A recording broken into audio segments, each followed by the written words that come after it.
Halo selamat siang Tribuners, Anda sedang menyaksikan live update Tribun News edisi Minggu 21 Agustus 2022. Siang ini akan kami sajikan informasi teraktual dan menarik yang dilaporkan secara langsung oleh reporter lapangan kami. Bersama saya, Mesada Sirait, inilah live update selengkapnya. Pemerintah Kabupaten Tangerang memberikan penghargaan kepada pemain Tim Nasional Indonesia U16 Muhammad Ridho Al-Ihsan. Penghargaan diserahkan langsung oleh Bupati Tangerang Ahmed Zaki Iskandar di markas Persita Tangerang Stadion Indomilk Arena. Penghargaan yang diberikan Pemkab Tangerang kepada Ridho sejumlah uang, beasiswa pendidikan dan juga perlengkapan sepak bola. Untuk informasi selengkapnya akan disampaikan langsung oleh wartawan Warta Kota Gilbert Semsandro yang kini sudah terhubung bersama kami. Silakan rekan Gilbert. Iya, baik nih. Pemerintah Kabupaten Tangerang memberikan penghargaan kepada salah satu pemain Tim Nasional Indonesia U16 yang kemarin berhasil menjuarai perhelatan AFF U16 2022 kemarin. Di mana pemain tersebut ialah Muhammad Ridho Al-Ihsan yang merupakan warga Kota Bumi yang pemuda asal Kota Bumi yang lahir di Pasar Kemis Kabupaten Tangerang.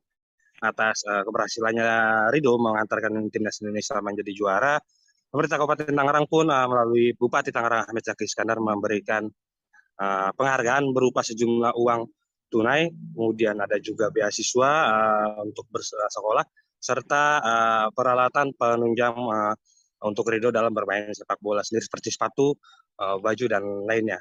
Dan Bupati Tangerang Ahmed Zaki Iskandar mengatakan bahwasanya penghargaan tersebut diberikan kepada Ridho untuk memberikan applause atau memberikan selamat kepada Ridho yang telah juara Indonesia, terlebih membawa nama Kabupaten Tangerang sendiri di kancah internasional khususnya Asia Tenggara. Selanjutnya Ahmed Zaki Iskandar juga menyampaikan bahwasanya Ridho masih memiliki perjalanan yang panjang, perjalanan karir yang cukup panjang, di mana saat ini masih berada di timnas U16 dan diharapkan bisa menunjang fisik, kualitas fisik dan stamina-nya hingga ke level timnas senior nanti. Dan Zaki meminta dukungan seluruh masyarakat Kota Kabupaten Tangerang untuk dapat memberikan apresiasi terhadap Ridho yang telah berhasil mengantarkan Indonesia sendiri saat itu juara di Piala AFF 2022 kemarin. Dan dari Muhammad Ridho Al-Ihsan menanggapi pemberian dari Bupati Tangerang, Ridho menyampaikan terima kasihnya terhadap Ahmed Zaki Iskandar yang telah memberikan perhatian kepada atlet-atlet asal Kabupaten Tangerang. Ia juga mengharapkan pemberian penghargaan tersebut tidak hanya diberikan kepada atlet-atlet sepak bola, di mana sepak bola ini sendiri merupakan olahraga yang cukup menjadi familiar, tapi juga Ridho mengharapkan atlet lain dapat mengalami nasib serupa ataupun penghargaan yang sama dari pemerintah, perhatian yang sama dari pemerintah daerah Kabupaten Tangerang. Kedepannya Ridho pun meminta seluruh doa dari dukungan dari masyarakat Kabupaten Tangerang untuk dirinya yang saat ini telah mendapat rekrutan dari salah satu klub Indonesia di Liga 1 yaitu Borneo FC. Dan dia juga mengharapkan penampilan dapat terus maksimal sesuai dengan harapan dari Bupati Tangerang Ahmed Zaki Iskandar. Demikian yang dapat sampaikan. Baik, terima kasih rekan Gilbert atas laporan Anda, dan Tribuners, wartawan kami juga telah menghimpun sambutan dan tanggapan dari Bupati Tangerang serta wawancara dengan pemain Timnas U16 Muhammad Ridho Al-Ihsan. Berikut tayangannya untuk Anda. Ridho dan keluarga serta ada tim manajer dari Persita, Presiden Persita, rekan-rekan wartawan yang saya hormati. Alhamdulillah hari ini kita kedatangan salah satu pemain U16 yang kemarin menjuarai kejuaraan U16 untuk AFF Asia Tenggara. Nah, alhamdulillah Ridho sudah hadir di sini dan ini merupakan asli dari Pasar Kemis, ya, bagian dari bagaimana kita mengembangkan olahraga sepak bola di Tangerang. Jadi tentu saja satu kebanggaan kami bahwa putra Tangerang bisa mewakili Indonesia di kancah internasional. Tepuk tangan buat Ridho dan menjadi MVP yang paling baik. Sekali lagi kami ucapkan terima kasih, dan karena sebentar lagi udah mau pertandingan, ini ada dari uang saku dari KONI Kabupaten Tangerang sebagai penghargaan. Ya. Mbak, ini bisa menjadi suatu motivasi buat saya buat lebih baik lagi. Jadi Borneo FC kan kasih beasiswa ya sampai kuliah. Mungkin kan ada rencana ke depan mau jadi pemain profesional atau mau lanjutkan pendidikan atau seperti apa sih? Mungkin ada mimpi lain selain jadi sepak bola. Semoga insya Allah saya ingin lanjut ke pemain profesional. Udah sekolah tetap lanjut atau? Sekolah alhamdulillah tetap lanjut. Sekarang sudah SMA sudah selesai? Enggak, baru naik kelas 2. Di Tangerang? Iya, SMA 2 Nah, Kota itu Tangerang. bagi waktu gimana selama Kenapa? bagi waktu gimana sekolahan di sekolah kamu terus di tim Alhamdulillah juga sekolah menyupport saya buat kayak kegiatan-kegiatan kayak gini. Setelah itu mau lanjut kuliah dulu atau fokus lanjut kuliah kan ada kuliah yang bisa online gitu atau mau masuk lanjut profesional dulu? Lanjut ke kuliah. Wakil Menteri Pekerjaan Umum periode 2010-2014 Ahmad Hermanto Dardak dimakamkan di TMP Kalibata hari ini Minggu 21 Agustus. Ayahanda Wakil Gubernur Jawa Timur Emil Dardak ini dimakamkan secara militer di Taman Makam Pahlawan atau TMP Kalibata pada hari ini. Prosesi mengantar jenazah dilakukan secara kemiliteran. Adapun upacara pemakaman dimulai sekira pukul 8:24 waktu Indonesia Barat dan dipimpin Menteri PUPR Basuki Hadi Mulyono sebagai inspektur upacara. Untuk mengetahui bagaimana situasi pemakaman dari Hermanto Dardak ini, kita sudah terhubung dengan wartawan Tribun News Naufal Lanten yang akan menyampaikan laporannya. Silakan rekan Naufal. Ya, baik Mbak Mei dan juga Tribuners. Saat ini saya masih berada di area Taman Makam Pahlawan Kalibata. Dan pada kira pukul 9 pagi tadi, upacara pemakaman Hermanto Dardak ini selesai dilakukan. Adapun jenazah dikebumikan di Blok Z TMP Kalibata, Jakarta Selatan. Upacara pemakaman ini dia dilakukan secara militer dan dipimpin langsung oleh Menteri PUPR Basuki Hadi Mulyono. Selain itu terlihat pula para keluarga daripada mendiang Hermanto Dardak ini terdapat di salah satu daerah di dekat Pusara. Selain itu pula terdapat sejumlah tokoh nasional, diantaranya ialah Gubernur Jawa Timur Khofifah Indar Parawansa hingga Agus Harimurti Yudhoyono bersama sang istri Anissa Pohan.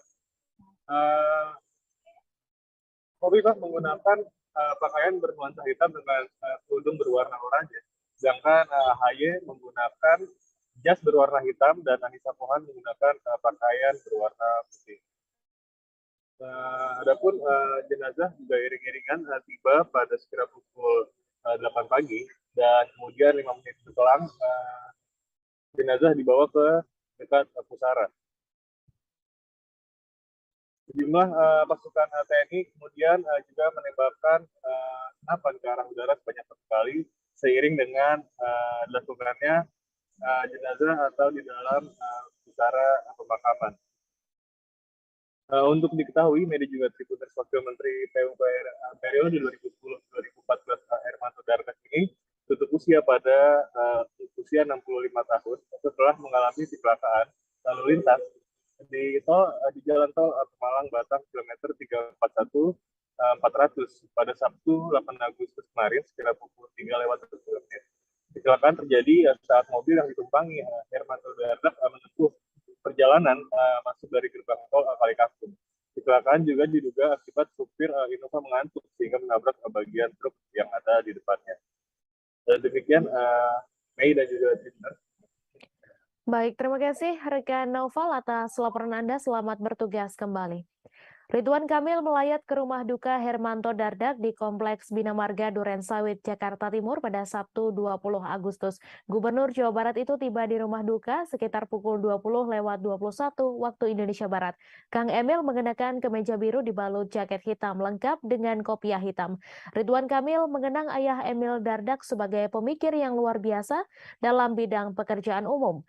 Terlebih Hermanto dipercaya menjadi Wakil Menteri Pekerjaan Umum dan Penataan Ruang periode periode 2009-2014. Untuk informasi selengkapnya akan disampaikan langsung oleh wartawan Warta Kota Indri Fahra Febrina yang kini sudah terhubung bersama kami. Silakan rekan Indri. Ya, terima kasih rekan Mei. Selamat siang tribunnews.com. Seperti diketahui, Wakil Menteri PUPR periode 2010-2014, Hermanto Dardak tutup usia pada hari Sabtu tanggal 20 Agustus 2022. Sejumlah tokoh berkunjung ke rumah duka Hermanto Dardak yang berada di Kompleks Bina Marga 2, Duren Sawit, Jakarta Timur. Salah satu di antaranya yaitu Gubernur Jawa Barat Ridwan Kamil. Di mata Ridwan Kamil, Hermanto Dardak adalah sosok yang luar biasa. Terlebih Ridwan Kamil dan Hermanto Dardak sudah saling mengenal saat sebelum Ridwan Kamil menjabat sebagai Wali Kota Bandung dan juga Gubernur Jawa Barat. Ridwan Kamil melihat Hermanto Dardak adalah sosok yang kalem dan pembawaannya menenangkan. Menurut dia, Hermanto Dardak adalah pejuang pemikir yang mendedikasikan ilmunya demi pembangunan bangsa. Ia pun menyetujui jika Hermanto Dardak dimakamkan di Taman Makam Pahlawan Kalibata.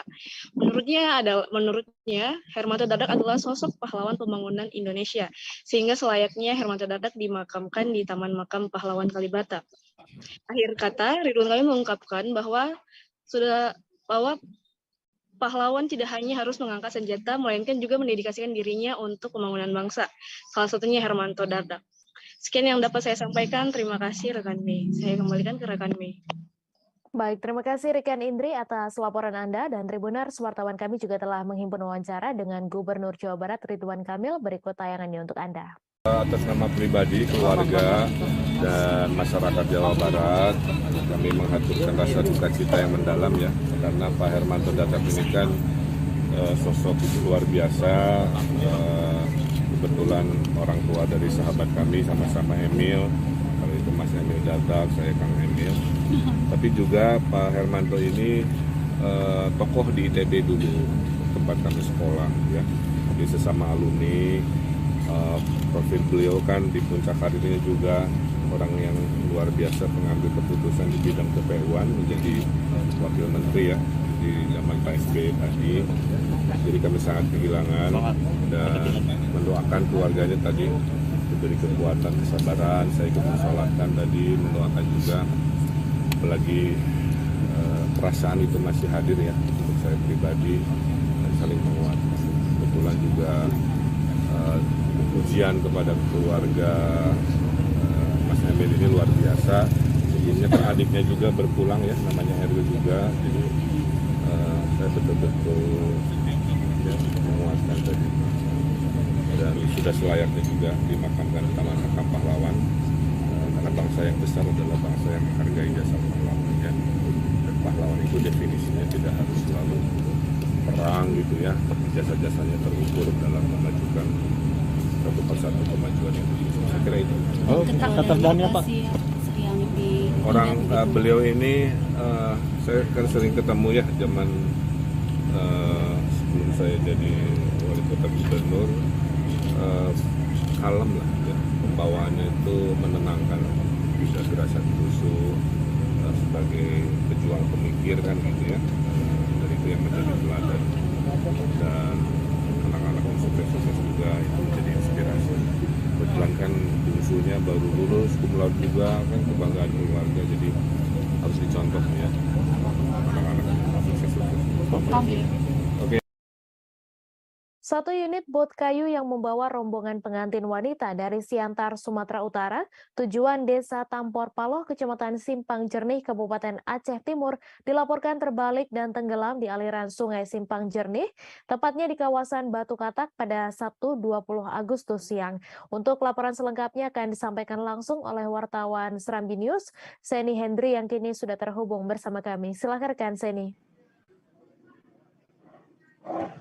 Ya, terima kasih rekan Mei dan Tribuners dimanapun berada dari Kabupaten Aceh Timur dapat saya laporkan bahwa satu unit bot kayu yang membawa rombongan pengantin wanita berasal dari Siantar, Provinsi Sumatera Utara, tujuan Desa Tampur Palu, Kecamatan Simpang Jernih, Kabupaten Aceh Timur, dilaporkan terbalik dan tenggelam di aliran Sungai Simpang Jernih, tepatnya di kawasan Batu Katak, pada hari Sabtu 20 Agustus sekitar pukul 11.30 WIB kemarin.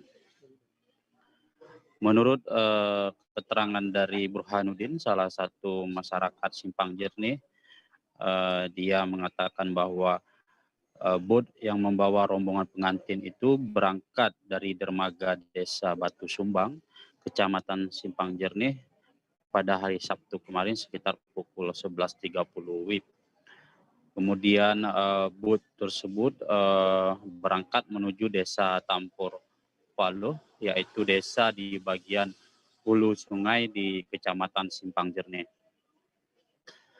Namun setibanya di kawasan Batu Katak, lokasi aliran sungai paling deras dan ekstrim serta diapit bebatuan, sehingga penumpang bot turun dan berjalan kaki melewati tebing berbukit di pinggir sungai tersebut. Kemudian sopir bot berusaha menerobos aliran sungai tersebut, namun bot tak mampu melewati karena arus sungai dari bagian hulu sangat deras, sehingga bot hilang kendali dan hanyut.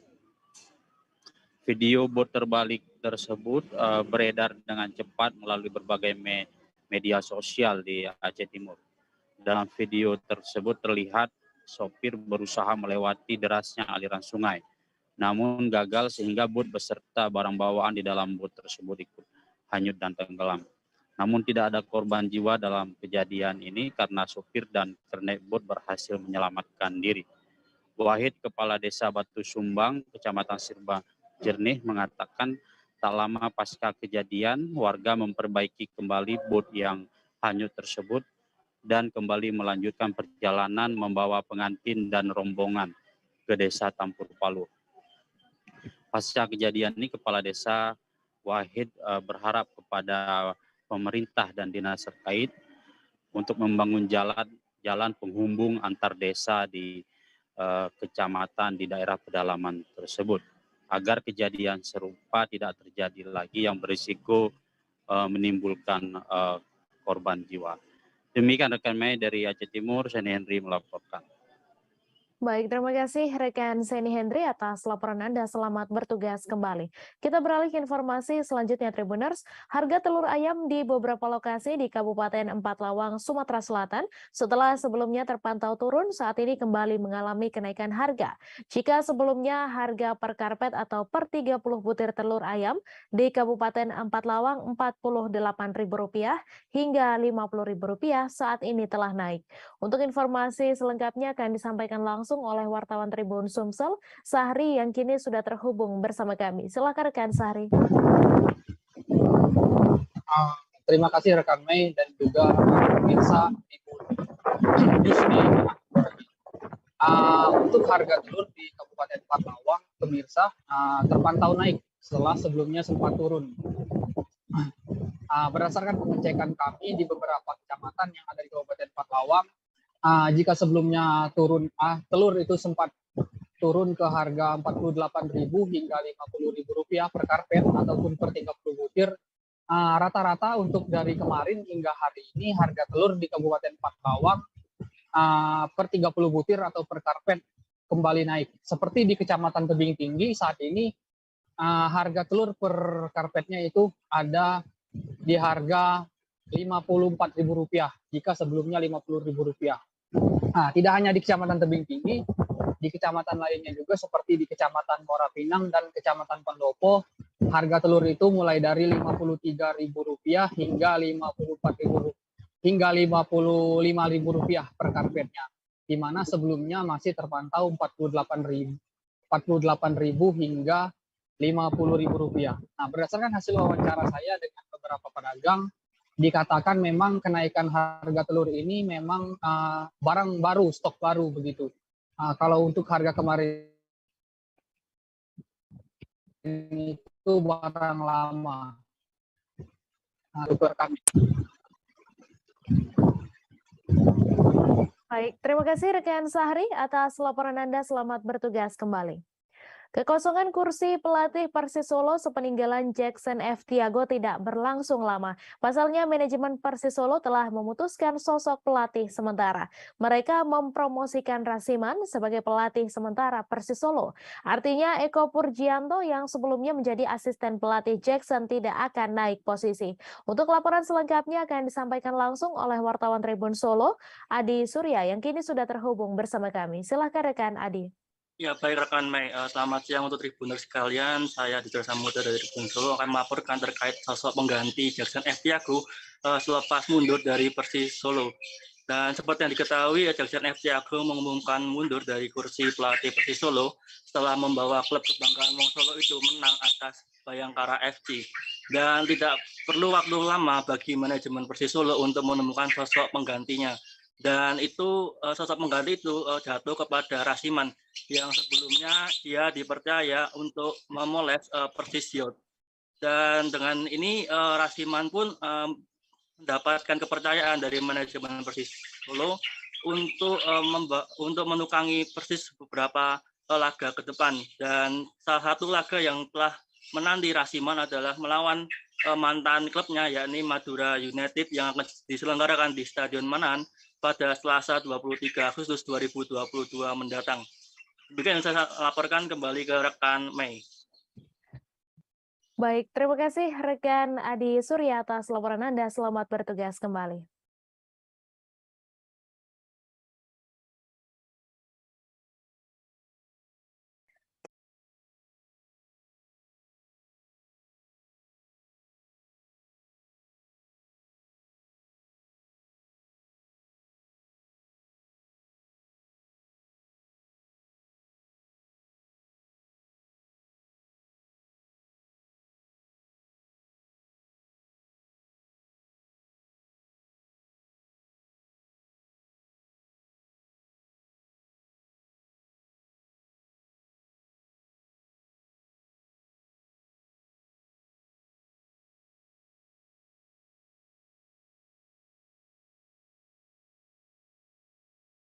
Adanya pandemi COVID-19, semua aktivitas masyarakat dibatasi, apalagi aktivitas yang kumpul-kumpul.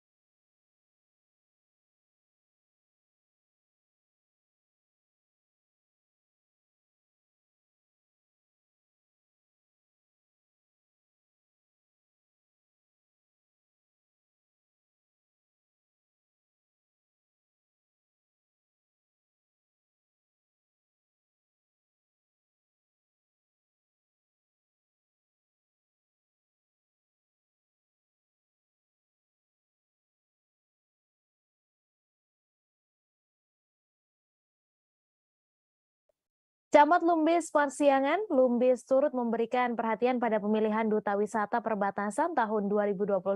Pemilihan Duta Wisata Perbatasan tahun 2022 sendiri telah diselenggarakan oleh Dinas Kebudayaan Pariwisata Pemuda dan Olahraga Kabupaten Nunukan di Gor Dwi Kora.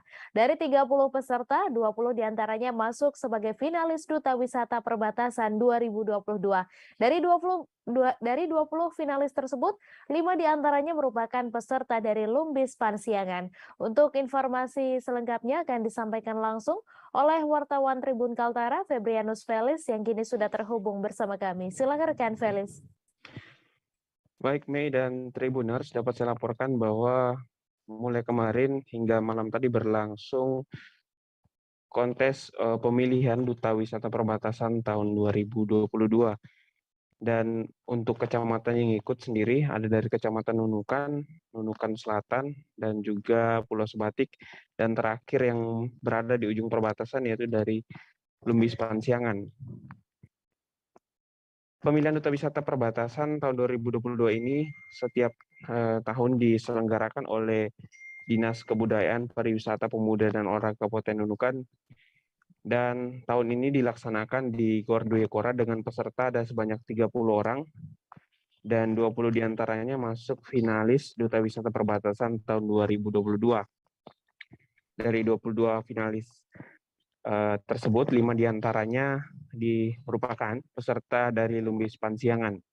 Meski terletak di ujung perbatasan Lumbis, Camat Lumbis Pansiangan bernama Lumbis mengakui bakat dan kemampuan putra dan putri di daerahnya, sehingga ia mengutus 8 peserta dalam pemilihan Duta Wisata Perbatasan tahun 2022. Ia menyebut kegiatan pemilihan Duta Wisata identik dengan program daerahnya untuk mendorong pembangunan di sektor pariwisata. Bahkan sebelumnya, kata Lumbis, pihaknya juga sudah menggelar kontes yang serupa dengan mendatangkan juri dari kota Kinabalu, Malaysia.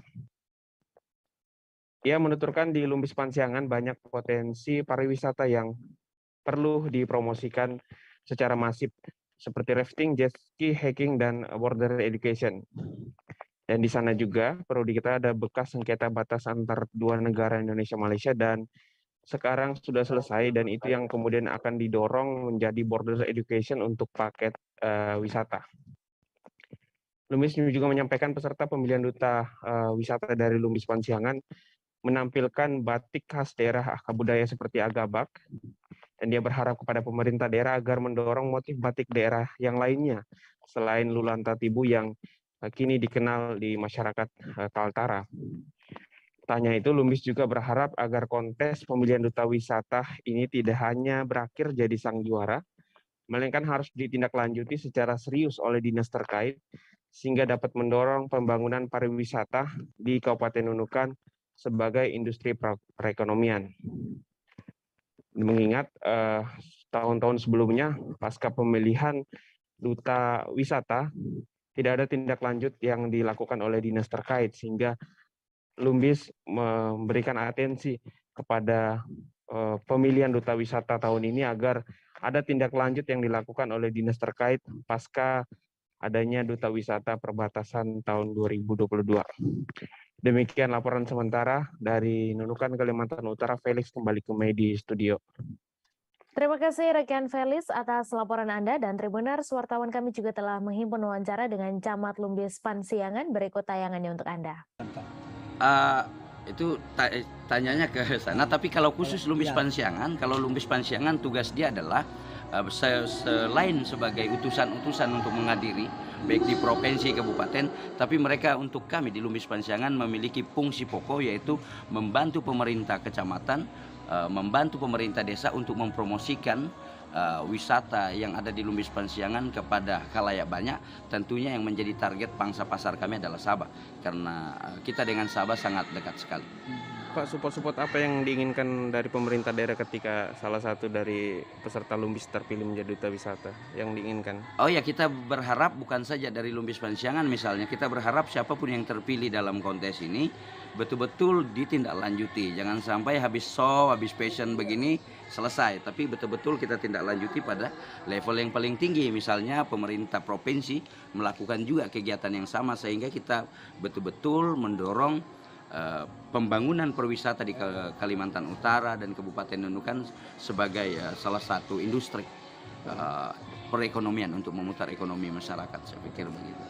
Pak, ini baru pertama ya Lumbis Pansiangan ikut ya, dalam karena kami baru dibentuk, kami hanya saat ini baru berjalan kurang lebih 3 tahun sebagai kecamatan definitif, dan kami mengejar bagaimana kami pun, walaupun kami di perbatasan yang jauh, tapi kami juga berusaha untuk ikut berpartisipasi.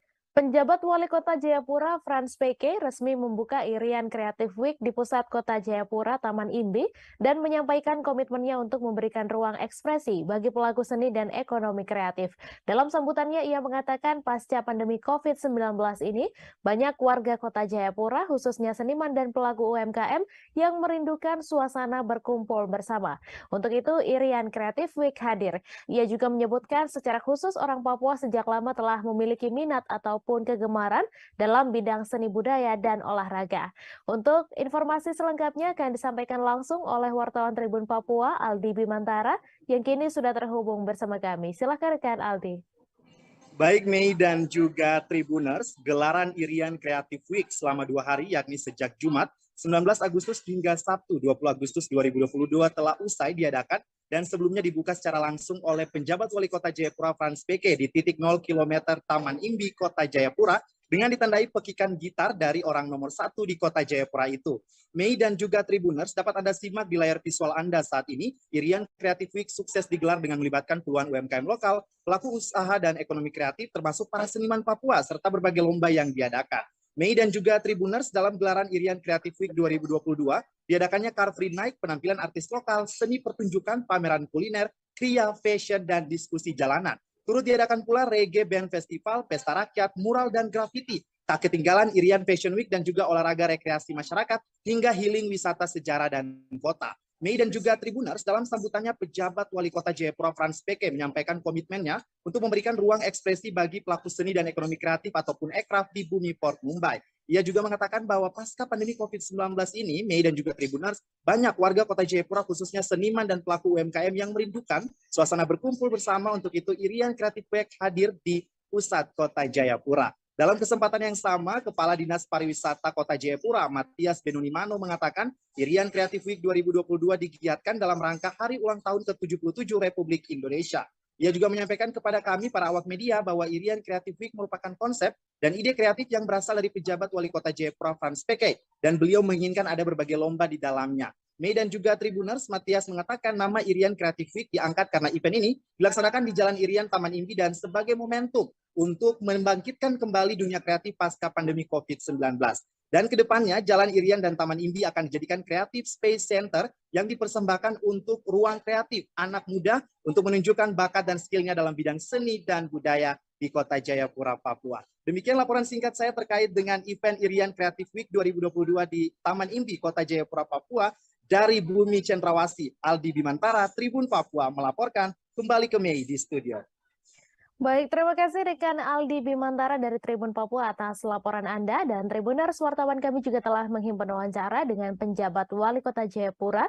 Berikut tayangannya untuk Anda.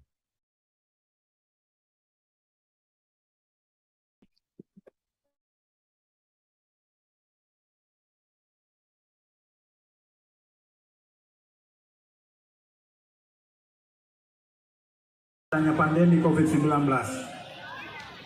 semua aktivitas masyarakat dibatasi, apalagi aktivitas yang kumpul-kumpul banyak orang. Nah, sehingga menimbulkan sebuah kerinduan untuk kita semua bagaimana membangkitkan semangat itu kembali. Setelah terhenti sejenak dari sisi ekonomi, kreatif, kemudian juga dari sisi kemajuan budaya dan lain sebagainya. Nah, karena itu kami berinisiasi untuk kita membangkitkan kembali semangat untuk masyarakat Kota Jayapura. Salah satunya melalui event yang kita selenggarakan pada hari ini dan juga besok yang akan berlangsung. Kita ketahui bahwa orang Papua itu pada umumnya lebih banyak punya hobi adalah pada bidang olahraga dan juga bidang seni dan budaya, juga bidang-bidang yang lainnya. Nah, karena itu kita dorong membangkitkan kembali dan juga terus melestarikan nilai-nilai dan seni budaya, tarian. Thrifting atau membeli pakaian bekas yang masih layak dipakai kini telah banyak digandrungi masyarakat, khususnya kaum muda, untuk mencari baju-baju dan celana dengan motif vintage. Di Jakarta sendiri Anda bisa menemukan barang-barang thrift yang unik dan juga kekinian. Salah satunya di Pasar Senen di Jakarta Pusat. Bagi pecinta thrifting, Pasar Senen merupakan tempat legendaris dan bukanlah tempat baru untuk mendapatkan barang-barang vintage. Untuk informasi selengkapnya terkait jalan-jalan ke Pasar Senen untuk mencari thrifting, kita sudah terhubung bersama wartawan Warta Kota Yolanda Putri Dewanti yang kini sudah terhubung bersama kami. Silakan rekan Yolanda. Baik Mei, terima kasih. Selamat Siang Tribuners, memang Pasar Senen sudah terkenal dengan store-store thrifting dan sudah terkenal menjadi tempat legendaris untuk mendapatkan barang-barang jadul begitu. Ditemui wartakotalive.com, Purnama selaku pedagang di Blok 3 mengaku dirinya bersyukur tahun ini usahanya jauh lebih ramai jika dibandingkan tahun lalu.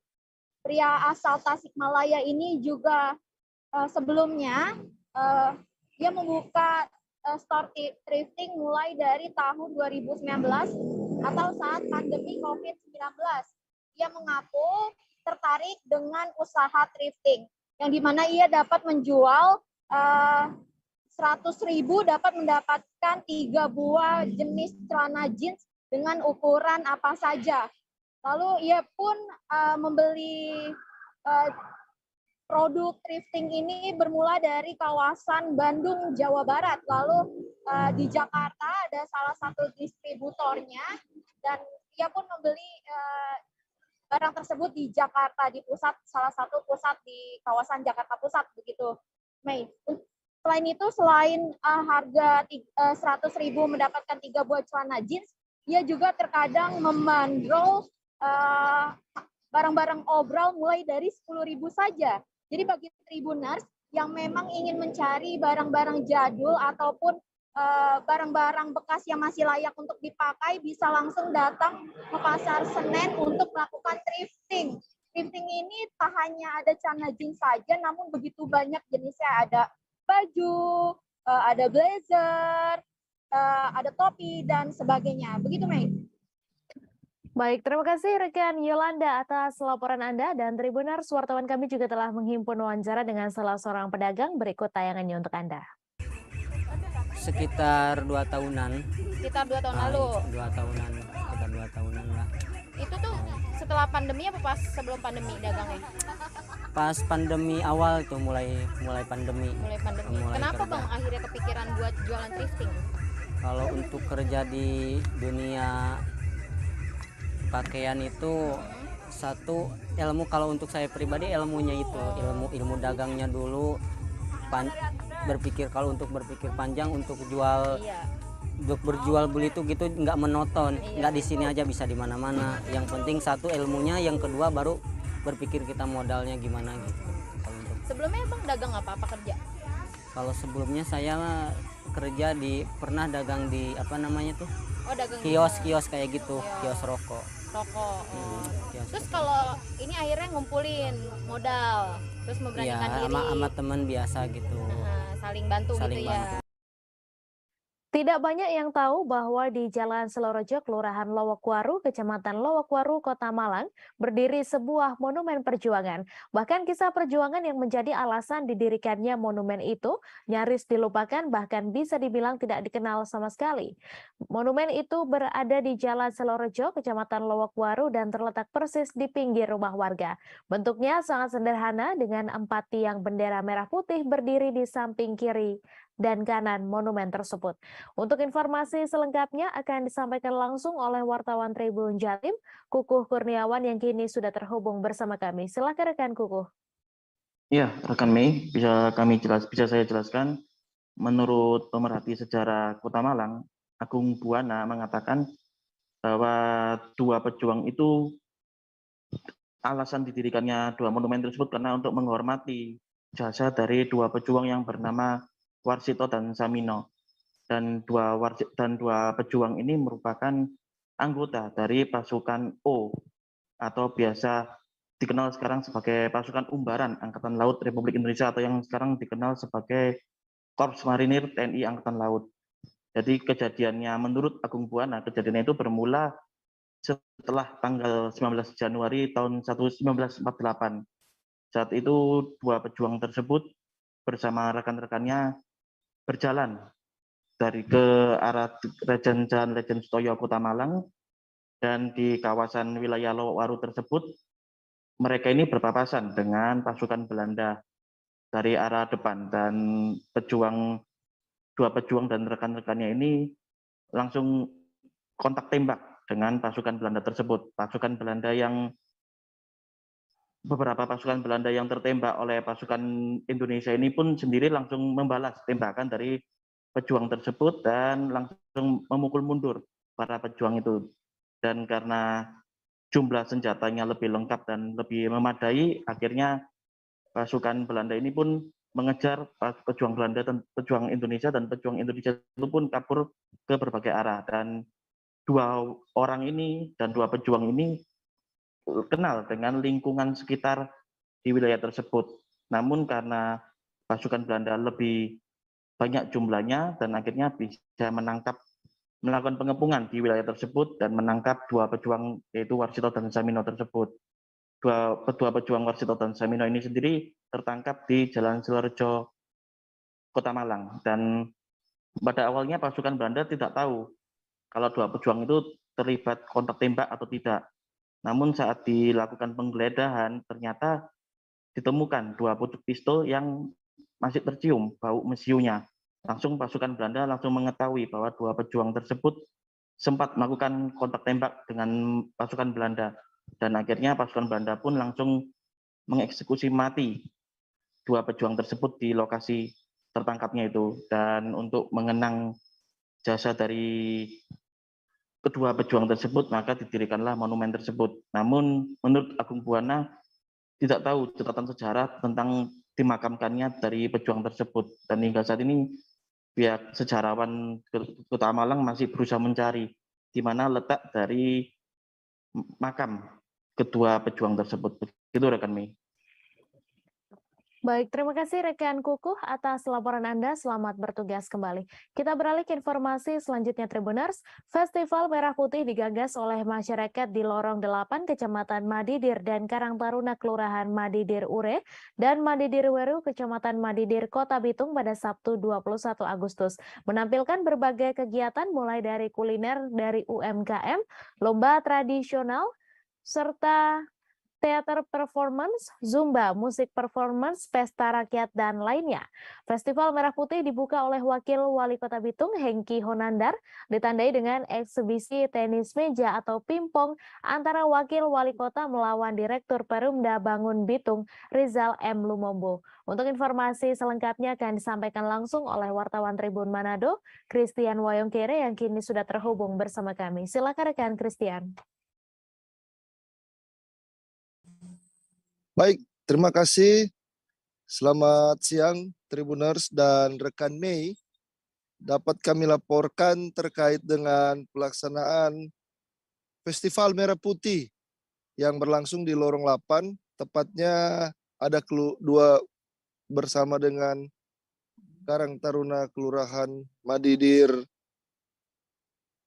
Karang Taruna Kelurahan Madidir Ure dan Madidir Weru, Kecamatan Madidir, menyelenggarakan Festival Merah Putih dengan tema Lorong 8 atau L8 Movement yang menggelar beberapa kegiatan atau sejumlah kegiatan, di antaranya ada kuliner dari UMKM sekitar, kemudian ada lomba tradisional seperti makan kerupuk, kaki kuda, lomba bakiak, ada live tato, basar cakar bongkar atau cabo atau trifit, teater performance, zumba, musik performance, pesta rakyat, dan ada olahraga tenis meja dan arena bermain anak.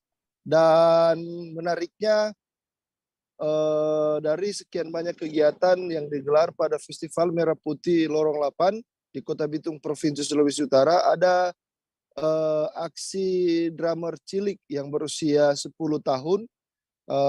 Drummer cilik itu bernama Revelli Hutagaol atau sering dipanggil Ucok. Dia bermain atau menunjukkan kebolehannya menabuh drum. Meskipun baru usia 10 tahun, namun dia sudah mahir dan nampak cekatan dalam menabuh drum di atas panggung. Dan saat sesi wawancara, Ucok yang merupakan anak dari pasangan Bribka Roli Hutagaol dan Yesi Markus ini mengatakan suka dengan drum karena sejak masih kecil sebelum tidur sering memukul-mukul bantal, sehingga oleh kedua orang tuanya dikursuskan atau dilatih di sebuah kursus musik Riddles Home dan dilatih oleh Rio, dan pada akhir penampilannya sosok Rio itu ternyata ada menyaksikan penampilan Ucok menabuh drum di atas panggung Festival Merah Putih Lorong 8. Nah, Tribuners, Rio ini adalah seorang pemain drum yang memiliki disabilitas, kedua tangannya diamputasi atau dioperasi karena kecelakaan yang dialami waktu kecil. Nah, Rio ini Tribuners atau pemilik lengkap namanya Rio Halir. Dia ini adalah Rio Halir ini peserta Indonesia Got Talent yang sukses menggugah seluruh Indonesia, bahkan seantero musisi-musisi yang ada di Kota Bitung karena penampilannya bermain drum, menabuh drum dengan kondisi tangan yang cacat atau tidak ada tangan, dan dia mendapat Golden Buzzer oleh satu di antara judges atau dewan juri, yaitu Denny Sumargo. Dan pada momentum Festival Merah Putih, Rio juga diberi kesempatan atau didaulat untuk memberikan motivasi-motivasi ataupun inspirasi bagi generasi muda yang ada di Kota Bitung dan Provinsi Sulut terutama pada khususnya.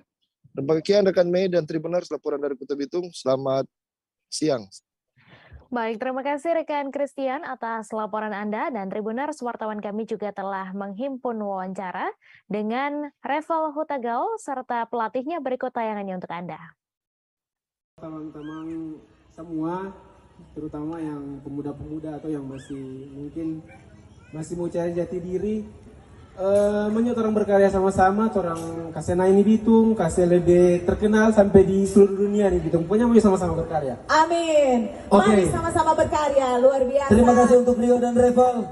Thank you, sukses men, sukses ya. Berapa lama Revel latihan? Sekitar 5-6 bulan. 5-6 bulan. 5-6 bulan dan baru ini naik panggung besar. Iya.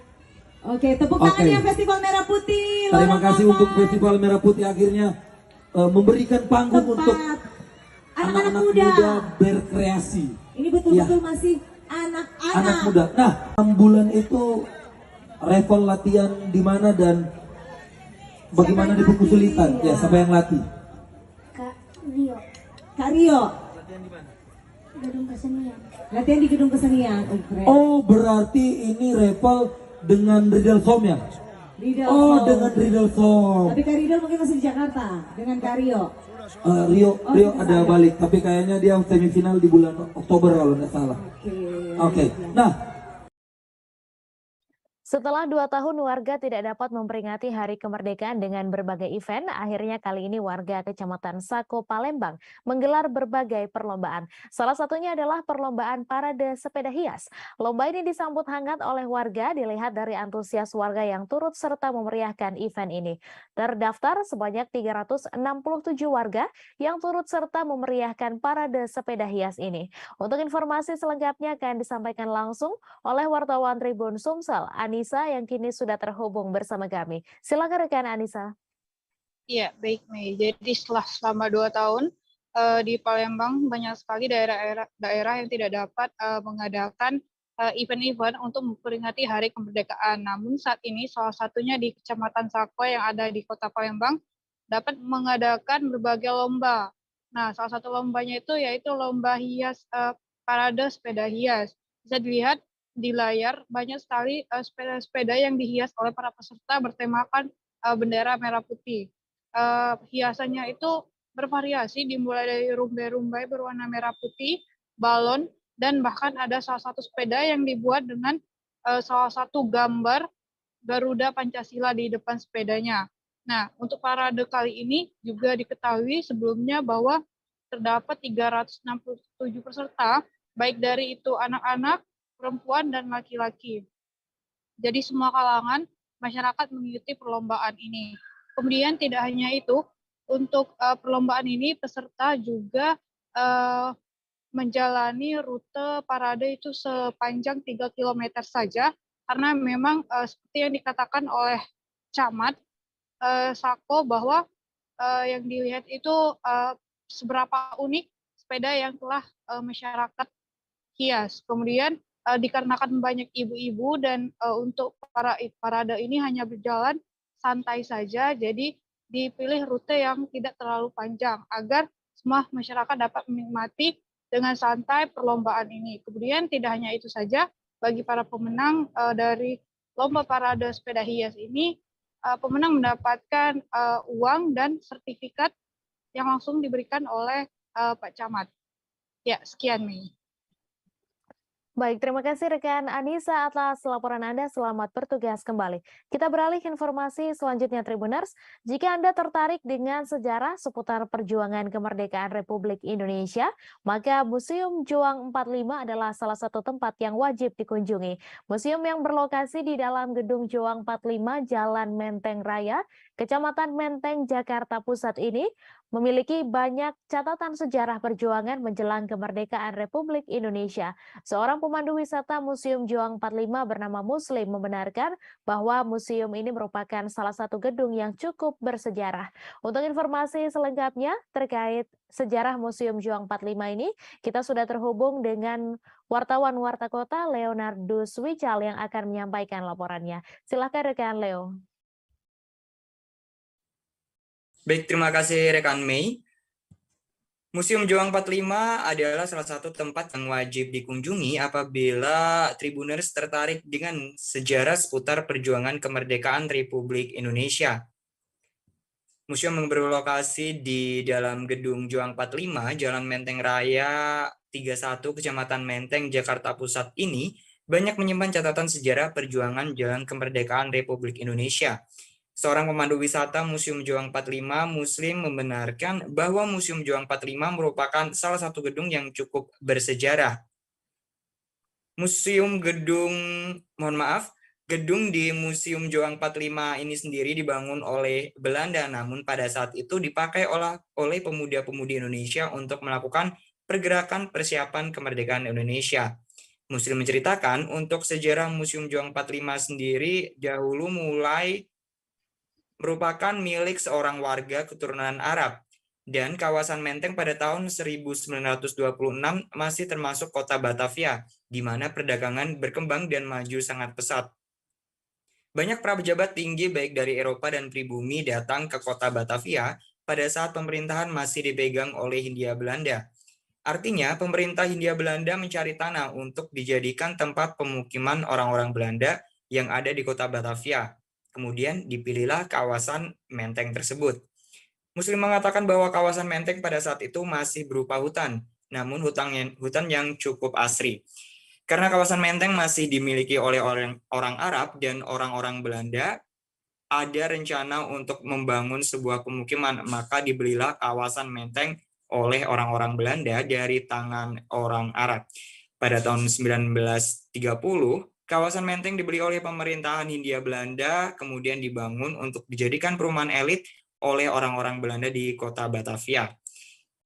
Namun, kemudian ada seorang pengusaha Belanda, dia membuat sebuah gedung yang untuk dijadikan hotel pada saat itu, gedungnya yang sekarang menjadi Museum Juang 45.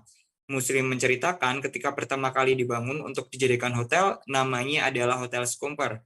Nama tersebut diambil dari nama pemiliknya sendiri. Pada saat itu, Hotel Skumper merupakan salah satu hotel terbaik yang ada di kota Batavia. Namun pada tahun 1942, pada saat Jepang datang, Hotel Skumper diambil alih oleh Jepang. Tidak hanya Hotel Skumper yang diambil, menurut penuturan Muslim, seluruh aset-aset Belanda mulai dari perumahan, perkantoran, hotel, semuanya diambil alih oleh Jepang. Karena pada saat itu Jepang sedang menghadapi peperangan Asia Timur Raya, maka Hotel Skumper diberikan kepada para pemuda Indonesia untuk dididik secara politik. Maka dari itu tahun 1942 nama Hotel Skumper berubah menjadi Asrama Angkatan Baru Indonesia. Museum menjelaskan pada tahun 1943 asrama tersebut yang sudah dibangun oleh Jepang itu dibubarkan dan kemudian Jepang membuat organisasi baru bernama Pusat Tenaga Rakyat atau PUTRA. Saat itu gedung tersebut ditetapkan menjadi salah satu gedung sejarah pada tahun 1972 saat serah terima dari pemerintahan Hindia Belanda kepada pemerintahan Provinsi DKI Jakarta untuk kemudian direnovasi, dan tepat pada tanggal 19 Agustus 1974 Presiden Soeharto dan Gubernur Ali Sadikin meresmikan gedung yang telah direnovasi tersebut menjadi Museum Joang 45. Demikian informasi, kembali kepada rekan Mei di studio. Terima kasih rekan Leonardo atas laporan Anda. Selamat bertugas kembali. Kita beralih ke informasi selanjutnya, Tribuners.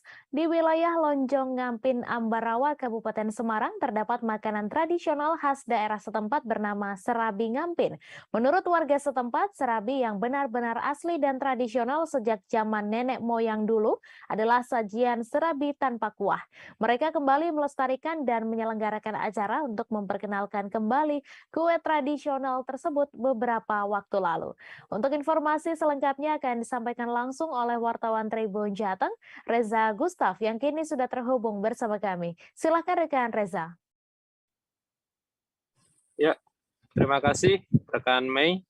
Jadi yang kami temukan saat berada di Kelurahan Ngampin di Kecamatan Ambarawa di Kabupaten Semarang, Provinsi Jawa Tengah, ada sebuah tradisi warga setempat itu untuk beramai-ramai membuat penganan atau kudapan serabi bernama serabi. Di sana setiap tahunnya dan memasuki bulan Muharram itu mereka membuat kue serabi dengan ritual-ritual tertentu, dan itu artinya adalah mereka itu mencari jodoh gitu. Jadi serabi itu bisa dikatakan berasal dari kata rabi yang artinya menikah. Jadi mereka itu pengharapannya itu untuk meminta jodoh. Nah, dari tradisi tersebut maka muncullah juga makanan yang menjadi khas daerah tersebut. Jadi serabi Ngampin jadi sebuah brand yang akhirnya bisa dikenal ke masyarakat luas. Untuk pembuatannya sendiri, setelah kami telusuri dan bertanya ke salah satu warga, sebetulnya untuk masakan serabi sendiri yang secara tradisional dan asli dari nenek moyang itu yaitu yang tanpa kuah dan tanpa topping dan bumbu-bumbu lain. Jadi proses pengolahannya dimulai dari tepung beras ya. Tepung beras itu diberi adonan, dibasahi. Kemudian bahan lainnya itu seperti gula aren, garam, dan santan. Jadi hanya berbentuk adonan, kemudian dimasukkan ke sebuah wajan kecil, penggorengan kecil itu yang dipanaskan menggunakan arang. Kemudian ditutup untuk sementara waktu, kemudian dibuka. Dan itu menurut Pujianti merupakan kue yang asli, jadi kering dan putih seperti itu tanpa bumbu lain. Ada mereka juga menambahkan potongan pisang dan potongan buah yang lain, tapi itu masih mereka anggap sebagai kue serabi yang modern, jadi yang lama masih tetap polos seperti itu. Di daerah Ngampin sendiri, khususnya di Jalan Ambarawa Magelang, kita menemukan di sepanjang jalan itu, di sebelah kanan dan kiri terdapat banyak penjual serabi. Jadi teman-teman atau warga yang ingin mencari kue serabi bisa searching di daerah Ngampin, atau yang dari daerah Ambarawa menuju ke Yogyakarta atau Magelang bisa melihat sekitar kanan dan kiri apakah ada penjual yang ada di sana. Jadi yang kami lihat cukup panjang ya, sekitar 100 meter lebih, itu terdapat banyak penjual serabi yang ada di tepi jalan. Itu dinamakan serabi Ngampin. Begitu rekan Mei yang bisa disampaikan dari Kabupaten Semarang. Terima kasih. Baik, terima kasih rekan Reza Gustaf atas laporan Anda. Selamat bertugas kembali. Kita beralih ke informasi selanjutnya, Tribuners. Di Kabupaten Kudus, Jawa Tengah, ada tempat wisata baru bernama Wisata Petik Melon. Tempatnya berada di Dusun Kauman, Desa Besito, Kecamatan Gebok, Kabupaten Kudus. Lokasi ini berjarak sekitar 7 km dari pusat kota Kudus. Tempat wisata yang baru dirintis beberapa tahun tersebut menyuguhkan buah melon yang bisa dipetik langsung oleh pengunjung. Untuk informasi selengkapnya akan disampaikan langsung oleh wartawan Tribun Jateng Saiful Maksum yang kini sudah terhubung bersama kami. Silakan rekan Saiful. Baik, terima kasih rekan Mei. Sahabat Tribuners, diketahui bahwa Kabupaten Kudus saat ini memiliki salah satu wisata baru, yaitu wisata petik melon. Nah, wisata petik melon ini hadir tidak setiap hari atau setiap pekan, bahkan setiap bulan. Wisata petik melon ini hadir atau dibuka setiap musim panen melon tiba. Artinya saat ini bisa dikunjungi setiap musim panen, yaitu 4 kali dalam setahun. Nah, wisata baru petik melon ini berada di Muria Farm Hidroponik yang terletak di Dusun Kauman, Desa Besito, Kecamatan Gebok, Kabupaten Kudus. Nah, lokasi ini tidak terlalu jauh, hanya sekitar 7 km dari pusat kota Kudus, yaitu alun-alun Kabupaten Kudus. Bisa ditempuh dari pusat kota sekitar 14 sampai 15 menit. Nah, sahabat Tribuners, perlu diketahui bahwa di wisata petik melon ini digagas oleh seorang remaja di usia puluhan tahun yang kini sudah bernama Denny Saputra, yang sudah bisa mengembangkan 2 greenhouse tanaman melon. Nah, uniknya dari tanaman melon yang dikembangkan oleh Denny Saputra ini adalah tanaman melon dengan media tanam hidroponik dan juga dikonsep dalam sebuah greenhouse. Saat ini Denny Saputra sudah memiliki 2 buah greenhouse dengan ukuran masing-masing 500 meter persegi per greenhouse-nya. Setiap dari 2 greenhouse ini ada sekitar 3.000 tanaman melon berbagai variasi, berbagai jenis, diantaranya adalah Japanese melon dan beberapa melon jenis premium lainnya. Nah, dari 3.000 pohon ini bisa menghasilkan sekitar 2,7 ton melon setiap musim panen, dengan berat rata-rata per melonnya itu sekitar 1,5 sampai 1,8 kg. Nah, wisata budidaya tanaman melon ini sudah dikembangkan oleh Denny Saputra. Sebenarnya sudah dari 2012, namun saat itu dia baru merambah pada budidaya hidroponik sayuran. Kemudian pada 2019 lalu dia sudah bisa mengembangkan budidaya tanaman buah yang dia pilih, yaitu melon. Dan kemudian pada tahun ini budidaya melon yang dia garap dibuka untuk wisata baru. Nah, wisata baru petik melon ini bisa diakses masyarakat secara gratis. Masyarakat bebas ketika musim panen tiba, bebas masuk ke wilayah perkebunan melon ini. Namun secara gratis ya, namun ketika hendak pulang membawa melon dibebani biaya Rp 40.000 per kilogramnya. Di sini perlu diketahui bahwa melonnya kenapa bisa mahal, karena memang jenis melon yang digarap atau ditanam oleh Denny Saputra dan teman-temannya ini adalah jenis melon premium, sehingga terjaga atau terjamin kualitas baik maupun secara manis maupun segar buahnya. Nah, wisata melon ini pengunjung bisa langsung masuk secara gratis, kemudian melihat langsung bagaimana budidaya tanaman melon secara hidroponik dikombinasi dengan greenhouse. Kemudian bisa langsung memetik melonnya dengan menggunakan gunting ataupun pisau dan menimbang langsung sesuai yang diharapkan. Ada beberapa jenis melon yang bisa diambil, yang bisa dibawa pulang dengan harga rata-rata yaitu Rp 40.000 per kilogramnya. Begitu rekan Mei di studio. Baik, terima kasih rekan Saiful atas laporan Anda, dan Tribuners, wartawan kami juga telah menghimpun wawancara dengan pemilik usaha petik melon. Berikut tayangannya untuk Anda. Ini umur 70 hari. 70 hari ya? Sudah siap panen. Ini melon apa Mas jenisnya Mas? Ini namanya melon itanon dari Belanda. Kira-kira kalau panen itu sampai ukuran berapa Mas? Kalau ukuran itu tidak bisa dipastikan ya. Tapi tanda-tanda mau panen ini daunnya ini sudah mulai mengering, terus buahnya sudah mulai menguning, ini tangkainya juga sudah mulai agak kering sedikit.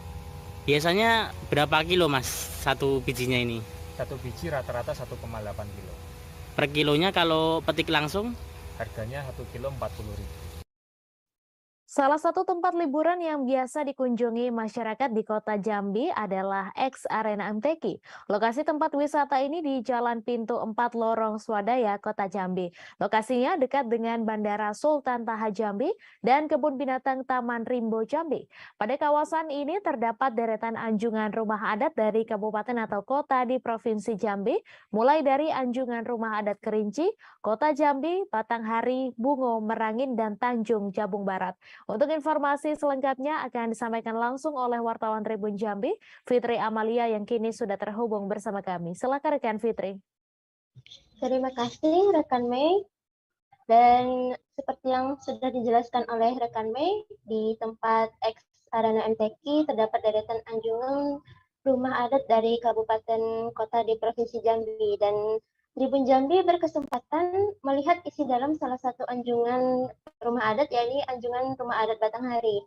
Dan tentunya sebelum memasuki rumah adat kita izin untuk ke penjaga rumahnya. Dan seperti rumah adat Jambi lainnya, anjungan rumah adat Batanghari ini rumah panggung yang terbuat dari kayu. Dan bagian rumah juga terdiri dari bagian teras, ruang tamu, ruang tengah, bagian utama rumah, kamar, lalu lanjut ke ruang makan, dan ada yang namanya garang, istilah untuk tempat memisahkan bagian utama rumah dan dapur. Dan dari luar memang rumah adat sudah dihiasi dengan ukiran-ukiran khas, tapi yang lebih menarik pada ruangan bagian tengah rumah adat ini. Karena di bagian tengah rumah adat lebih tinggi tempatnya atau lokasinya dibanding dengan bagian rumah lainnya. Dan juga hampir seluruh dinding dihiasin ukiran-ukiran yang unik khas Kabupaten Batanghari. Dan salah satu nama ukiran yang menghiasi dinding rumah bagian ruang utama itu yakni keris besilang. Dan juga pada ruang tengah utama terdapat pelaminan khas Kabupaten Batanghari lengkap dengan manekin yang menggunakan baju pengantin Kabupaten Batanghari. Lalu ada lemari, dan juga di ruang tengah ini terdapat 3 kamar tidur, dan salah satu kamar tersebut yakni kamar tidur pengantin. Dan sebagai informasi tambahan untuk Tribuners, pemerintah Provinsi Jambi sendiri akan merancang bekas arena MTQ ini menjadi objek wisata budaya yang akan dibangun Islamic Center hingga area seleksi tilawah Quran dan hadis. Dan selain itu, pemerintah daerah juga diminta fokus pada perbaikan-perbaikan rumah-rumah adat yang ada di kawasan X Arena MTQ. Jadi masing-masing kabupaten dan kota diminta untuk memperbaiki rumah adatnya masing-masing. Dan nanti konsepnya di X Arena MTQ ini seperti Taman Mini Indonesia Indah, objek wisata sekaligus pengenalan budaya Jambi melalui bangunan rumah adat. Dan bagi kabupaten yang belum membangun rumah adat, itu diharapkan dapat menganggarkan dana guna membangun rumah adat di kawasan X Arena MTQ.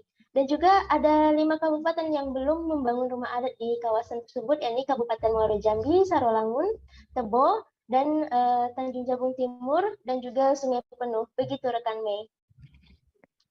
Baik, terima kasih rekan Fitri atas laporan Anda. Selamat bertugas kembali. Kita beralih ke informasi selanjutnya, Tribuners. Sejumlah permukiman khususnya di wilayah terjauh dari instalasi pengolahan air atau IPA belum kunjung menerima pasokan air bersih pada Sabtu 20 Agustus. 2 IPA penyuplai air bersih ke Kecamatan Malinau Kota dan Malinau Barat sebelumnya berhenti beroperasi karena sumber air bersih terkontaminasi luapan air diduga limbah batubara dari Malinau Selatan. Hingga pada Kamis 18 Agustus malam, kedua IPA tersebut kembali dioperasikan penuh dan air bersih kembali disalurkan kepada pelanggan. Untuk informasi selengkapnya akan disampaikan langsung oleh wartawan Tribun Kaltara, Muhammad Supri yang kini sudah terhubung bersama kami. Silakan rekan Supri. Baik, terima kasih rekan Mei dan rekan-rekan di studio. Perlu kami informasikan sebelumnya bahwa gangguan distribusi air bersih di Kabupaten Malinau sebelumnya terjadi karena ada dua peristiwa besar, di mana kejadian pertama terjadi pada tanggal 14 hari Minggu tanggal 14 Agustus 2022 lalu. Kolam penampung atau tempat penampungan sisa batubara di Kecamatan Malinau Selatan jebol dan luapan dari air sisa pengolahan limbah batubara tersebut hanyut hingga ke sungai-sungai di sekitar wilayah Kabupaten Malinau. Nah, kejadian kedua pada 16 Agustus 2022, di mana dampaknya lebih besar terjadi di Desa Langap dan turut mengakibatkan sebagian aliran sungai di wilayah Kabupaten Malinau terkontaminasi cairan tersebut. Untuk dampak tidak langsungnya memang di wilayah Kecamatan Malinau Selatan dirasakan langsung oleh masyarakat, namun di bagian hilir masyarakat juga khususnya di wilayah perkotaan Kabupaten Malinau, khususnya di dua kecamatan yang memanfaatkan sumber air Sungai Malinau dan Sungai Sesayap untuk dijadikan sumber air baku, terdampak distribusi penyaluran air bersih. Nah, kejadian ini sebelumnya memang sempat menyebabkan krisis air bersih di dua kecamatan wilayah Kabupaten Malinau, di mana ada dua instalasi pengolahan air yang ditangani oleh PDAM atau perusahaan air minum daerah yang memanfaatkan aliran Sungai Malinau dan aliran Sungai Sesayap untuk diolah menjadi air bersih yang disalurkan sekira 8.155 kakak atau kepala keluarga pelanggan Perumda Pemening di wilayah Kecamatan Kecamatan Malinau Kota dan Kecamatan Malinau Barat. Nah, untuk pada saat penghentian pantauan kami juga di lapangan sekira berlangsung selama 4 hari, dan selama 4 hari itu pula masyarakat sulit memperoleh air bersih khususnya di dua kecamatan terdampak di wilayah perkotaan, yakni Kecamatan Malinau Kota dan Kecamatan Malinau Barat. Sehingga pada hari Kamis 18 Agustus atau berselang 1 hari setelah perayaan hari ulang tahun kemerdekaan Republik Indonesia ke-77 di Kabupaten Malinau, baru air bersih dapat disalurkan. Itu pun memakan waktu beberapa lama karena air bersih tidak serta-merta tersalurkan ke permukiman penduduk sebab meningkatnya konsumsi air di wilayah hulu instalasi pengolahan air, sehingga wilayah-wilayah ujung atau wilayah-wilayah terjauh dari instalasi pengolahan air berselang sehari kemudian baru dapat menikmati air bersih. Berdasarkan keterangan yang kami peroleh dari Direktur Perusahaan Daerah Air Minum atau Perumda Pemening Kabupaten Malinau, hal ini disebabkan karena dua faktor utama. Yang pertama karena konsumsi meningkat, kemudian yang kedua adalah soal jaringan pipa air yang sebelumnya sempat berhenti beroperasi, mengakibatkan membutuhkan waktu beberapa lama sehingga jaringan pipa yang mengalir ke sekitar 8.000 konsumen atau pelanggan di sekitar wilayah ibu kota kabupaten memerlukan waktu untuk terisi kembali. Berdasarkan pemantauan kami di lapangan untuk hari ini, sebagian rumah memang masih ada yang masih mengalami gangguan penyaluran air bersih, namun rata-rata wilayah di sekitar wilayah terdampak, yakni Kecamatan Malinau Kota dan Malinau Barat, sudah menerima pasokan air bersih. Di sisi lain kami juga memantau perkembangan di khususnya di sekitar kota Kabupaten Malinau. Pada saat kejadian masyarakat sempat menggeruduk kantor cabang PT Kayan Putra Utama Kol atau PT KPUC yang dinilai menjadi yang penyebab terjadinya bencana ekologi tersebut.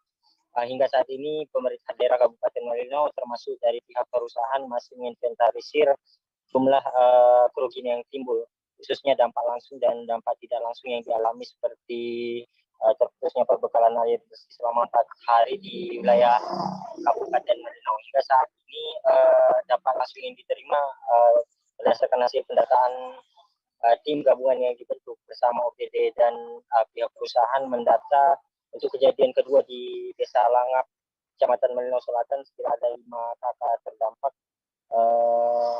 dan 4 buah hunian yang rusak akibat kejadian tersebut. Namun untuk dampak tidak langsung seperti kekurangan air bersih, dampak-dampak kesehatan dan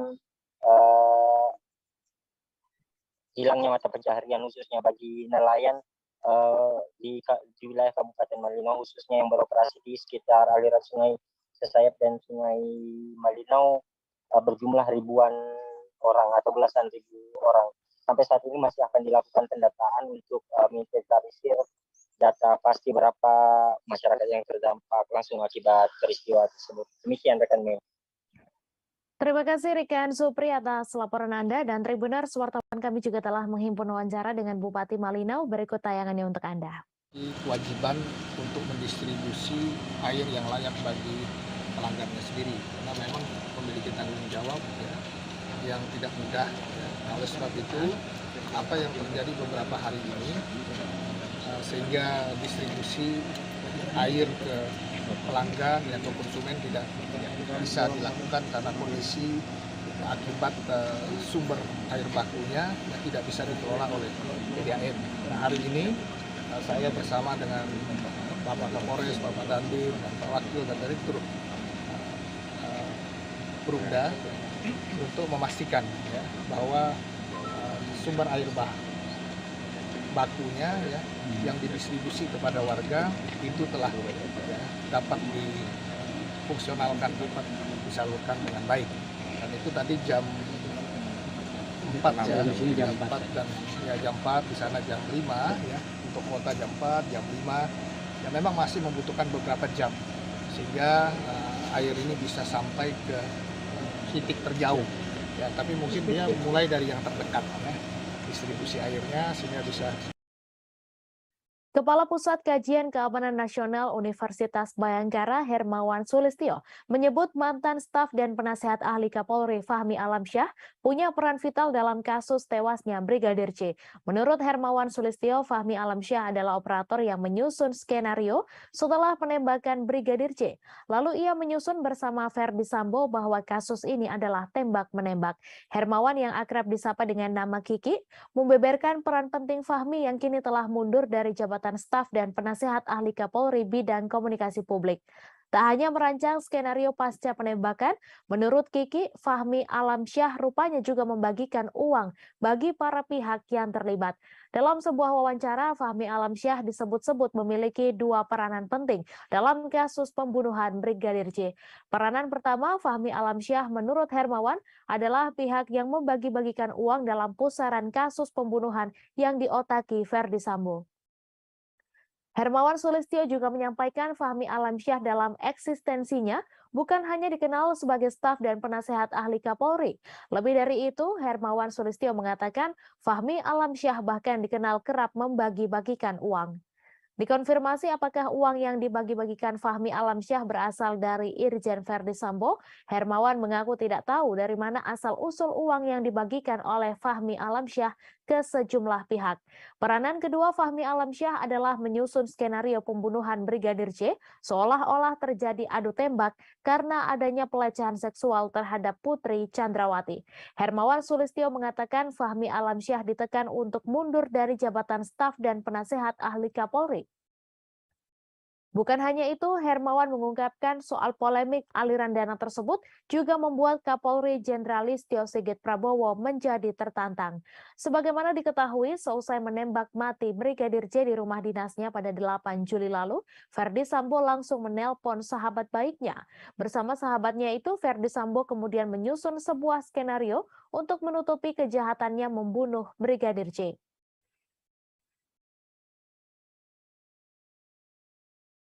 Kuasa hukum Brigadir J. Kamarudin Simanjuntak menyebut ajudan Ferdi Sambo berinisial D sering melakukan hasutan kepada mantan Kadif Propam Irjen Ferdi Sambo sehingga memicu pertengkaran dengan Putri Chandrawati, istrinya. Kamarudin mengatakan hasutan yang dilakukan oleh ajudan berinisial D ini berupa memprovokasi Ferdi Sambo, Putri Chandrawati, dan ajudan lainnya terhadap Brigadir Yosua Huta Barat. Salah satu caranya memprovokasi seperti dengan menyebut bahwa Brigadir J memakai parfum yang sama dengan yang dipakai Putri Chandrawati. Selain itu, ia juga menghasut Ferdi Sambo seolah mendiang Brigadir J membocorkan rahasia pada Putri Chandrawati sehingga memicu pertengkaran antara Sambo dengan Putri. Kamarudin menyebut informasi tersebut diketahuinya lewat bukti yang dimilikinya berupa percakapan via WhatsApp. Namun terkait apakah bukti percakapan itu berupa chat atau rekaman telepon, Kamarudin tidak menjelaskan lebih lanjut. Pada kesempatan yang sama, Kamarudin mengaku belum puas terhadap penetapan 5 tersangka dalam kasus pembunuhan Brigadir J ini. Ia pun menginginkan Polri juga menetapkan ajudan berinisial D ini ditetapkan sebagai tersangka. Sebagaimana diketahui, Polri telah menetapkan 5 tersangka dalam kasus pembunuhan Brigadir J, yaitu Ferdi Sambo, Barada Richard Eliezer, Bribka Riki Rizal, Kuat Ma'ruf, dan Putri Chandrawati. Adapun tersangka pertama yang ditetapkan adalah Baradae pada 3 Agustus lalu. Kemudian Baradae disangkakan dengan pasal 338 KUHP tentang pembunuhan, junto pasal 55 dan 56 KUHP dengan ancaman hukuman maksimal 15 tahun penjara. Sementara Ferdi Sambo, Bribka RR, dan Kuat Ma'ruf ditetapkan sebagai tersangka pada Selasa 9 Agustus lalu. Kapolri Jenderal Listio mengumumkan Ferdi Sambo berperan sebagai otak dari pembunuhan terhadap Brigadir J. Ia mengatakan Ferdi Sambo memerintahkan Baradae untuk menembak Brigadir J. Sementara Listio mengatakan Bribka RR turut menyaksikan proses penembakan kepada Brigadir J dan senjatanya digunakan untuk menembak. Kemudian terkait peran Kuat sehingga menjadi tersangka, Kabareskrim Polri Komjen Agus Andrianto mengungkapkan bahwa asisten rumah tangga Ferdi Sambo tersebut tidak melaporkan rencana pembunuhan kepada Brigadir J. Terakhir, istri Ferdi Sambo, Putri Chandrawati, juga telah ditetapkan sebagai tersangka pada Jumat 19 Agustus. Penetapan tersangka ini dilakukan setelah pihak kepolisian melakukan pendalaman. Putri Chandrawati sendiri dianggap sebagai saksi kunci dalam kasus pembunuhan Brigadir J, lantaran ia bersama Brigadir J sejak berada di Magelang, Jawa Tengah hingga pulang ke Jakarta. Bahkan Putri Chandrawati juga ada di lokasi kejadian ketika Brigadir J dieksekusi di rumah dinas Irjen Ferdi Sambo di Duren 3, Jakarta Selatan pada 8 Juli lalu.